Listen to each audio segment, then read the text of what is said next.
Good evening, it's October 7th. This is our October policy meeting.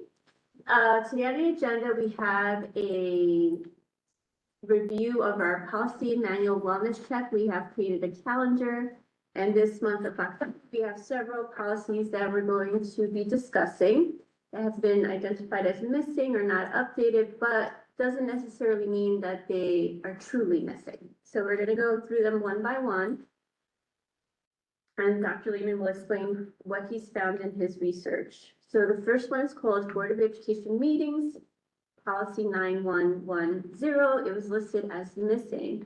However, it's my understanding that this is not a Strauss-Esme policy at all. So that is why it's not there. Yeah, so the first thing we did is there were policies that were identified as missing, and there are regulations that are identified as missing, and then there was a recommendation to kind of refresh some of the ones we haven't visited in a while.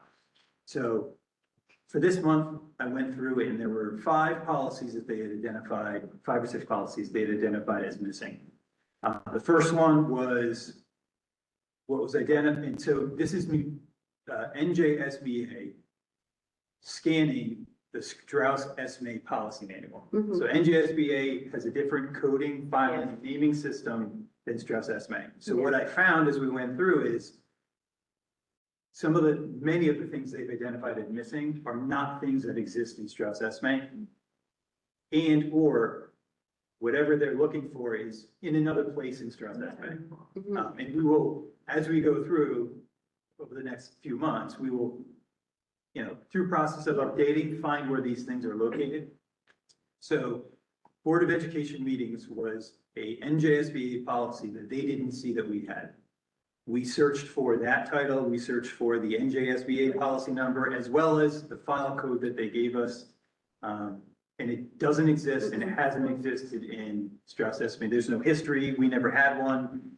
Rashima went in the back end to see if, even if we don't have it as like a potentially optional policy, that it doesn't come up in a public search, it just doesn't have anything. So what I didn't do, and what we can do at some point down the road, is look at NJSBA policy and see what's included in there. But again, that's not something I have access to. We may need to work with them to get access to what their policies look like, but the Board of Education Meetings policy, I would make the, projection to say that we have a Board of Education policy. It defines the structure of our meeting, the meeting agenda, things like that. I did not cross-reference it to what 1120 looks like in a school board's policy manual. But I can tell you that Strauss-Esme doesn't have one. It never existed. There's no old policy, and we've never had. Dr. Lehman, can I ask a question? Because I'm looking on the chart they gave us for 9110. Yep. And it says 9110, yep. right. So that I see on page 18, unless it's right. So it's here under 9020. NJSBA number. That says 9110, but for that, on this page, it says number of members and terms in office. Which we do have that. Right, because we were just looking at that, which is 0143. Right. They have the file code as, because it says sending and receiving, which is new, that's the revisions we were looking at. But the number is 0141.1 and 0141.2. But is that what, I'm looking at where you have highlighted? They is have that the identified same NJSB policy. They have it on page 1 too. 1120, Board of Education Meetings.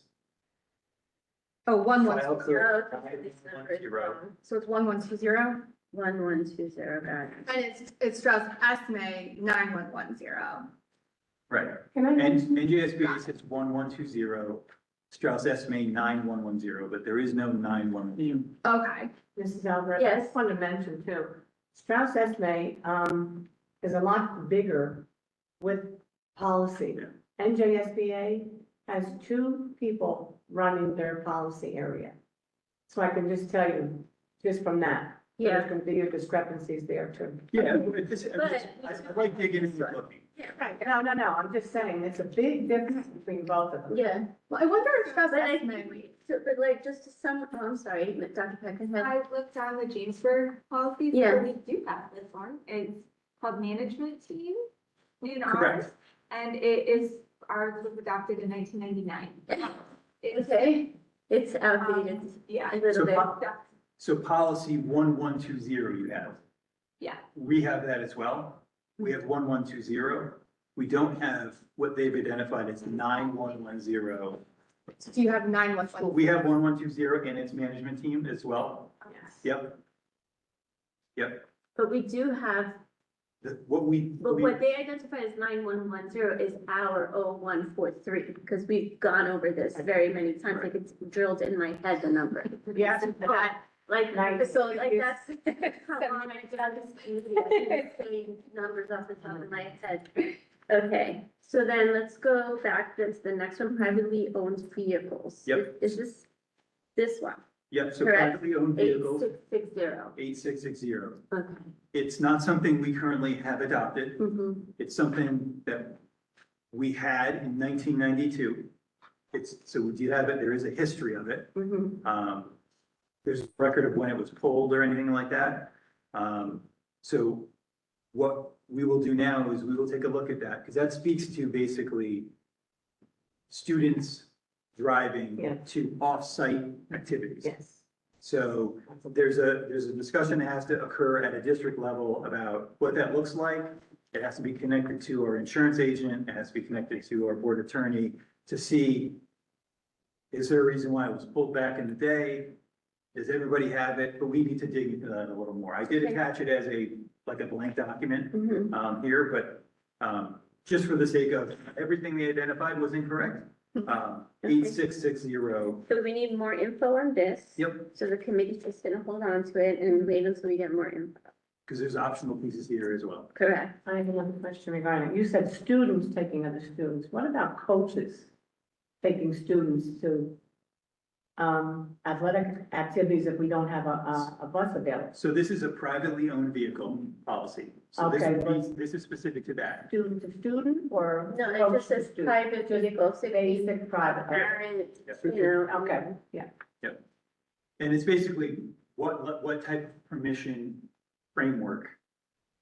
Who's signing off on it? Who's giving that approval? Who's checking it? That's what this policy is about.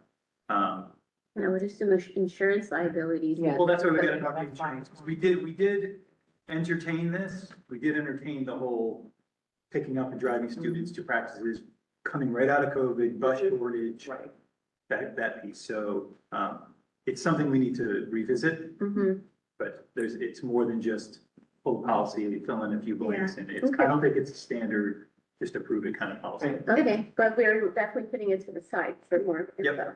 I was gonna ask, overall, I don't know what our relationship is with Strauss Esme, but are we able to sort of just ask them and say, we were made aware of, you know, potentially these policies that are missing? Because we do pay them an annual fee and say, is this, is listed somewhere else? And it sort of takes that work off our end for them So to sort of. we do work with them, and when we have specific questions, we can go back and forth with them, absolutely. Right, I so like the would- ones that they said were missing, rather than us But having it's to We're rely not gonna on. give them this document. One and of have it theirs. work. You know what I mean? Yeah. That's, their role isn't to double check school board's work, you know? Right, right. When we go through and, you know, if we had a specific question about, you know, one of that first policy existing or whatever. Yeah, If we got down a road where we couldn't find it, we needed it, we could call them and say, Mhm. you know, this is the content, where is it located? Okay, All right, safety patrol 5860, it says policy missing if district maintains a safety patrol and we do not maintain Correct, a safety patrol. correct. Okay, so that's addressed.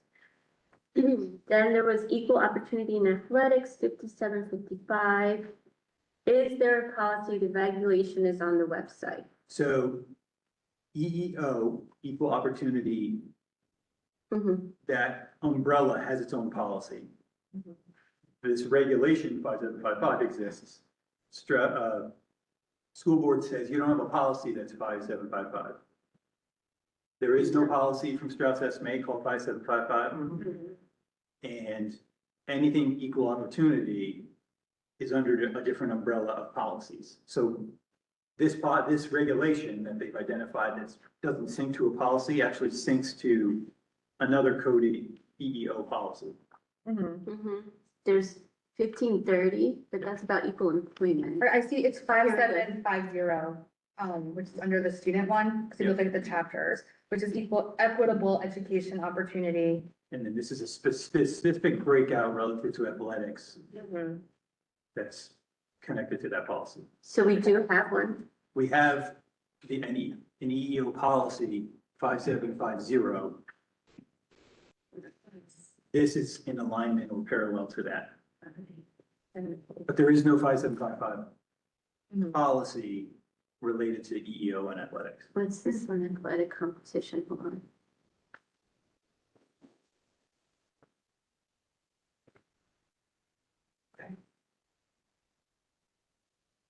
Okay, all right, so graduation requirements, that I know we do have. Right. It says it's missing, but I know we definitely have it. It's Yep. just a matter of finding or identifying what number ours is. Because we definitely discussed this, It was like last several year. meetings. Yep. Let's, high school. I mean, what they said was missing coordinating, no, that's wrong. They said it was, High missing. school the graduation, 470. Yep, so So they. our regulation is 5465. They're looking for a policy 5465. Ours is 5470. Okay, now I think we're talking about the next one, 5460. They say it's missing, but it's right here. 5460, high school graduation. Correct. They, so. Oh, what I'm it is- looking at that document. So the reason they're saying it's missing is because when they look at a regulation, they're backing the regulation into a policy with the same Okay. number. So they said, our graduation regulation is 5465. They said, you're missing the policy 5465. We don't have a policy No. 5465. We have a policy 5460, Which is, matches that. which matches the regulation of 5465. That's a nomenclature that Strauss Esme utilizes. Okay, and so we're good on that one as well. Yep. So they're looking for that policy regulation, exact number formation. Yeah. Strauss Esme has policy regulation alignment, but also other close numbers like sub-regulation. I guess is what you call it. Do all regulations, are they supposed to have a policy that matches it? Like, can you have a regulation without a policy? We do have, and we're gonna get into regulations next month. Okay. We'll find out. Favorite question for That's next good. one. All right, now the last one for this month to review regarding a wellness check was special instructional programs 5755. And then the comment is no policy, but 5755 is regulation for equal EEO and athletics. Correct. Okay, So special instructional programs. So if we put in 5755 as a policy, they're looking for 5755, which they told us we didn't have right, as the EEO and athletics, but they're telling us to look for special instructional programs there. So they're actually telling us to look for the same policy Right. number, Yeah. two different policies, right? yeah, So there's definitely a miss there. Our special instructional programs are embedded in, many of our other policies. We don't have a specific special instructional programs no, policy, okay, okay? so we're good with that. too. Yep. They're basically telling us to look for two policies with the same number, Different names. different. Yep. Got it. Very confusing.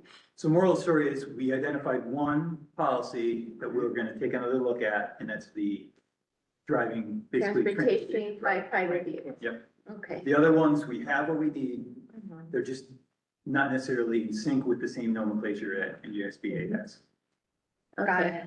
And So then- next month, we're gonna look at a similar piece with regulations. Okay. And the draft with the notes on it that I gave you guys, Mhm. that has when it says missing, I wrote that. Okay, Because as I'm going through, yes, so it's more of like an active thing. that I'm Yeah, trying to working share with you document, guys. Yeah, thank you for clarifying when I Yeah. sent it, because I was like, wait, this is not this. Yeah, And then I basically understood. doing like shorthand for what they gave us here. Right. student sun protection, we had said we were gonna table it to the October meeting, so that's the last policy on the agenda for tonight. Yep, so this is a policy that, Was part of alert 235. correct, Mm-hmm. yep. And in essence, yep, Or Right. you, Go ahead. go. yeah, basically, in a school, we have restrictions about what we're able to dispense in terms of medications and products and things like that. They took action to make sunscreen, basically take that off the things you're not really supposed to have students self-administer or things like that. So with the sunscreen piece, what we're putting in place is students can certainly bring in sunscreen, they can certainly apply it to themselves. And we had a couple choices about what to add. So one thing we're gonna do is request parent permission, more it's permission, but it's notification, so parents know that when the kids are bringing in sunscreen, that they're bringing in sunscreen. So it'll be So like option 1 it'll be PK through 5 for option 1, over here, or here, pre-K through 5, yep. okay? And we're going to request that it is not aerosol, it is a lotion or cream. The aerosol piece has a significant impact on Yeah. allergies and fragrances and aerosols and things like that. So this went through the nurses in terms of getting feedback and things, and they are, it's really very consistent about permissions and parent acknowledgement at the elementary level, middle school and high school, much more self-sufficient. And then We're not going. we're doing this, but Yeah. we're going to, Remove aerosol. yep, and keep lotion or cream. Wait, can I say something? Yes. I'm allergic to a lot of lotions and creams that have any scents. So, Which is why Yeah. we're having the parent notification piece. okay, So Take out. you wouldn't bring one in on your own, parents would know, they would send you in with the right well, one. what if you're sitting next to somebody else in this class that has it, it's gonna make you sneeze? Just like any other Like a allergy. peanut allergy, Yep. okay. Those are all identified in our rooms, elementary Okay. rooms. We have special tables at lunchrooms You and got it, actually it's K-12, but thank you. that's why we wanted to focus on aerosols, not at all. No, And then the creams themselves, They're cream. Okay, and we would be obviously mindful of that. So, This does not speak about who's putting it on, and that was clear in the legislation, that this isn't saying that the teachers and the nurses are putting these on the students. This is, the rule of The students child- can't self-administer a cough drop, right, right? They can't, a high school student can't take Advil on their own, that kind of stuff. This is pulling sunscreen out of that umbrella mhm. in terms of what you're allowed or not allowed to have a student do. So now they can bring in sunscreen, they can apply it on themselves without an issue. Again, this does not designate someone that's going to be doing this for the student. okay. It's now basically a parent will give their son or daughter permission to bring it in, and it's a formal. And there needs to be a letter from a doctor saying that they are allowed to use it. No, it says they're not Not- required. Oh, not Yeah. required. Is this gonna be like, Genesis, like an We're annual? gonna put this in the Genesis piece starting for next school. So it's like Yep. one approval for the year, because I'm thinking if Yes. a school sponsored, like every time, Yep. it could be a Yep. lot. And we deal with this every year for field days, that's Yeah. typically the biggest Right. time the kids are bringing in sunscreens. And again, nothing changes. The kids usually put it on themselves. If there's somebody that's helping them out, I mean, it's a practice that we have. Mhm. This now formally pulls it out from the state level, policy level, away from, like I said before, that cough drop, Mhm. the self-administering Advil as a high school student or something like that. Does the Genesis approvals go from like September 1st to August There's 31st? a school year. So I guess for the summer, like I'm thinking of, summer sports or band camp, or we have the summer programs. Is that gonna need to be like a special, it's like additional approval? Because it says school sponsored function. No, I think their approval goes to the end of the year. And then, if we were to do maybe an elementary summer camp, we'd have to take a look at it. The parent permission piece doesn't apply to the middle school and high school kids. So go to band camp in the summer, Okay, the kids are bringing their stuff to the fields and, athletic fields and stuff like that. But so that's only for elementary. pre-K to 5, we're gonna write that Yeah. in. Oh, okay. Over here. Yep. And then we may need to update the student code of conduct, because it says on the policy that it could be revoked if they're not using it appropriately and in compliance. with Yeah, the we'll take a Maybe look and it's time see. to update that. Yep, and whether it's something specific, or we may just have some general language in there, I don't know offhand of, students are acting inappropriately with, whatever, we can remove it. Mhm. Obviously, that would be under that umbrella. Okay. Any questions on that? No? All right. So that was it for this month. So this one, we're moving forward for first read. Okay, so the sunscreen policy is going to the board for first read. All right, all right, all right, that concludes our policy. We have a board goal from this I committee. think Oh, this yeah. is it. We kind of set our, we were early with our board goal, this Yeah. committee. We set it in September. We said we were gonna review the wellness check and Okay, right, Update accordingly. and with update the everything. policy now. That was our goal. okay, but for this year. For this year. Yes. Oh, we're going This to is the when we work through the policy manual. Right, like this is really our first time like Update. digging into it. Update policy and regulation. Yes, review policy wellness check provided by NJSBA and ensure that the district policies are current. Yeah, and I think when we get to the, let's update the ones from the nineties or whatever, we may end up, some of them probably could be just a bulk update. But Yeah. via that, not that they need a significant revision, but that won't be a one meeting kind of. Right, piece. like Yeah, this, for example, this 1999 one. Correct. Yeah, it's gonna take a while. I was a junior in high school. Oh. So that concludes tonight's policy committee. Thank you very Thank you, much. everyone.